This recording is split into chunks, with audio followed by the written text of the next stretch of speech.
Normally whenever I have these episodes and the main topic is involving a story, it's usually the story that I need to comment about. But in this particular case, it's the comment that drove me mad. Like, that's the thing. It's the comment that actually made me want to do this episode as opposed to the main story itself. And I do intend on getting to that comment soon enough, but I need to give the story. But before I do all of that, where the hell are my manners? Welcome to Breakdown on West Side, your number one breakdown podcast, coming to you from Nairobi, Kenya. The man on the mic is Mr. Tall, Dark, and Mildly Handsome, Sir Denver B. The show is Raw Zone, or at least that's normally what I've been calling it, where I usually keep it raw, I keep it short, straight to the main topic, usually try and avoid the fluff from all the other episodes, and I keep it very minimal. So no instrumentals in the background, there is not that much editing. It's usually just me going in on a topic and giving my thoughts. Now, a bit of a while back, I stumbled onto a story on Reddit which just sounded like a typical Kenyan dude story, or at least a Kenyan fuckboy dude story that I just felt needed to be talked about. But the thing that appealed to me the most wasn't even the story itself. Now, I'm going to read you the story, then I'm going to get into the comments later on after I've given a little bit of my thoughts, just very quickly on the story. So, the story says, and I quote, "So, I've been dating these two girls. Last night, one of them found out through a friend that I am dating another girl. Hell to these snitching friends. Anyway, I managed to convince the suspecting girl, let's call her Susan, that it's a lie. So she decided to visit abruptly, and to her surprise, she found my girlfriend at my crib. Now, they got into a fight. One of them got injured real bad. She fell and hit her head and fell unconscious. Currently, she's in hospital now, and the parents got involved and they're blaming me for the incident and insisting that I pay for the medical fees. I'm totally against it. Should I get a lawyer or something?" Recent edit. This is in response to the bitter comments. "First, I'm feeling sad for the poor girl in hospital. The parents have decided to settle the bills and don't want me near the girl, which is understandable. The girl is still in hospital, but she is recovering well. Yes, I am a selfish jerk who prioritizes himself and would never side with women like some white knights in the comments. I still hold my stance, that of not manning up and taking any responsibility, and if you are a guy that is siding with the girls, you really have a long way to go. I rest my case here." End quote. Now, with the edit on that post added on, I think it's a little bit self-explanatory how people reacted to this entire story, because most people were like, whatever the fuck you are doing here was just shitty. And to be very honest, I actually agree with most of these people that were saying that whatever dude did was shitty, because there's no special angle that I can use to try and defend this guy, because whatever the hell he was doing was particularly dumb. Like, dating two babes at the same time and both of them don't know, not that, them knowing would have made things any better, was a bad move in and of itself. Like, I can get a dude getting one babe as the main girlfriend and the other as the side, and the side knows that she's the side, but having two full-on girlfriends is already a bad move, because having one girlfriend is a lot to handle for a lot of guys, to say the least.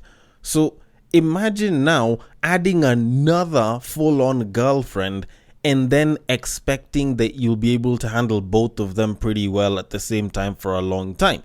Like, that in and of itself is a bad idea, especially if you're doing it with the intention of going long term, of which I don't think most guys who do this intend on going long term.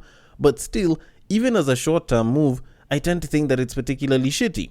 In my personal opinion, I feel like dude should have handled the costs and then gone and reclaimed a bunch of it from the babe, because he was the one that pretty much started this whole entire stupid situation. But if the babe's parents, or at least the girl in hospital's parents, covered the costs and said that dude is to never see her again, that one also makes sense. But I also think that this dude should have been dumped by both babes. But either way, those are just my thoughts on it. Now, the thing that I found to be particularly interesting was there was a comment that was being made. Now, some guy had come and put up the comment saying, and I quote, "What do you guys gain by dating multiple women?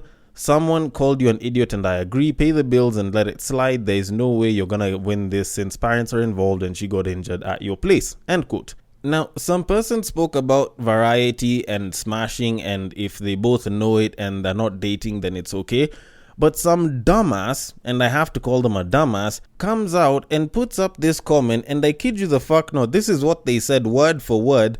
No, they don't have to know. You will never smash any of them if they do. And someone came back and tried correcting things and said, oh, we're talking about smashing, not dating. And the dude comes back to reiterate his point and says, and I quote, I am understanding you well. If you told a girl that you just want to smash and not date, she will never let you in, let alone allow you to get another. Clearly, you have no idea how the art of seduction, like everything else, human socialism heavily relies on lies to survive. End quote. And I literally read all of this shit, and the first thing that popped up in my mind is, in 2023, people still have this mindset. Like, there's niggas that believe in this current day and age, of which, maybe you're listening in the future and shit, but still, in this day and age, you have to lie to a babe so that you can get the pussy. In a day and age and at a time where more and more women are being perfectly okay with coming out and stating that they're not only sleeping with married men, but are even in active relationships with them, at a time where a lot of people believe that you have to have sex with a babe before you decide to get into a relationship with her, and not the other way around as it used to be back in the day. You're telling me that there's still niggas, there's still guys, men, boys out here that think that you have to lie to a babe just so that you can get pussy. Like, what kind of foolishness is this? This is one of the dumbest, if not the dumbest takes I have ever heard a guy saying online. Not only can I not defend it, not only can I not stand with it or endorse it, but I think that the kind of person that believes this at this day and age is just seriously deranged and mentally lacking to some degree. And I know that there's someone who's going to be out there busy saying, oh, Denver, you wouldn't understand. Denver, you're different, blah, blah. Oh, you're this tall, dark, and mildly handsome guy. So your experiences with women and your situations don't entirely reflect how it affects most guys. To which I will even go ahead and give the disclaimer and state that I understand that, yes, I am tall, and some people consider that gives me certain privileges when it comes to attracting women. And yes, I do understand that I am privileged. And whatever experiences that I go through are not the reflection of what a lot of guys, or even most guys, will go through whenever they're trying to pick up women. And I am aware that I may be privileged in my experiences. Now, with that said, I will even go on to state that I am not even going to try and use my experience with women. I am going to use other guys who are shorter than me, who probably look different from me, who've managed to have particularly good, hell, even by most guys, you can call it great success when it comes to women. Because I can remember, like, there's a homie of mine called Alvin. Dude is like, I don't know, 5 foot, maybe 5'3", or 5'5" at best. But this is a guy that I've known from high school who has always had success when it comes to women. I kid you the hell not. He has managed to get babes away from me, and yet he is much shorter than I am. And the thing is, this guy is particularly charismatic and funny. Alright, that is his main strong point, and the guy uses that and he capitalizes on it all the time. The guy is able to pull babes left, right, and center, and yet I, the tall guy, at least way back then, when I was trying to get babes, I was having issues, but this guy would just go and scoop them up. And babes would let him hit. Hell, even some of those babes who are actually in relationships with other dudes would bang him. Like, the guy had immense success when it came to women. And that's not the only case that I know of. There's another guy that I was with in university. This guy had amazing success with women, and he wasn't as tall as me. It's not like the guy looked buff or anything. Frankly, this guy had a body count that I can say doubled, tripled, hell, went above most guys today's numbers just by the number of women that he banged in university alone. Now, the guy's biggest selling points are the fact that he always ended up in particularly the right places when it came to women, or at least new ones, and the guy was incredibly charismatic and confident, and pretty much those things allowed him to nail babes day in, day out. And he would be banging babes whether they're in a relationship or not, whether they wanted to date him or not, of which I don't even think most of those babes actually wanted to date him.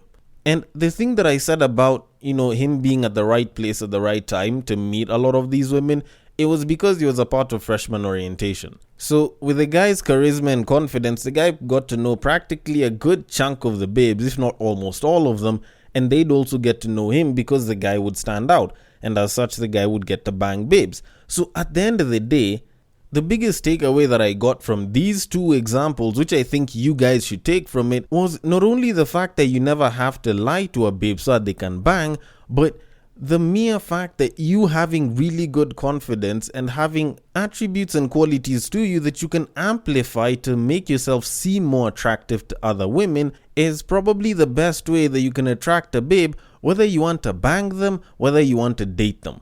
There's not that many babes that are like, oh, I only smash people that I'm dating, or I'm only going to smash you if I'm in a relationship with you. A pretty good chunk of babes nowadays know very well, if I like you, you like me, we can bang. If I like you, even though you don't like me, there's a pretty good chance that we can bang, because women hold the keys to sex. So at the end of the day, what do you need to lie for? And I know there's someone who's going to say that guys lie all the time. What do you think sweet nothings are? But personally speaking, flat out lying and sweet nothings are heaven and hell apart.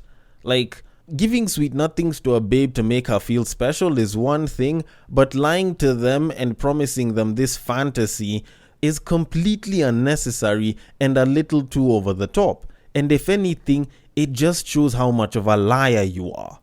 So, to conclude all of this, if you as a guy feel like you need to lie to a babe just so that you can bang, I don't think that you are worth banging in the first place. And of course, I'm not gay, I'm not trying to bang any dudes, but for you as a guy to have success with women, let alone just a woman, I think you at least need to seem worth banging in the first place before they even actually end up doing it with you. Not unless if you're into pity sex and shit, which I think is usually quite garbage. But all in all, what I am trying to say is, instead of lying to a babe and giving her a fake fantasy, if you simply worked on the attributes that you have that make you desirable to the opposite sex, you would have a lot more success, and you would have to do a lot less in the name of trying to feed a story just so that you can get a babe to want to bang you. Because at the end of the day, as long as you can get a woman sufficiently interested enough in you, there's a pretty good chance that most babes will let you hit. Although, then again, considering that I do have my privileges and it's helped me with success with women, maybe I don't understand it. So I want your thoughts on it. The DMs are open on IG, on Facebook. It is at Breaktime, on Westside, on Twitter. It is at Bagaka the D. Thank you so much for listening all the way till the end, and I will catch you guys on the next break.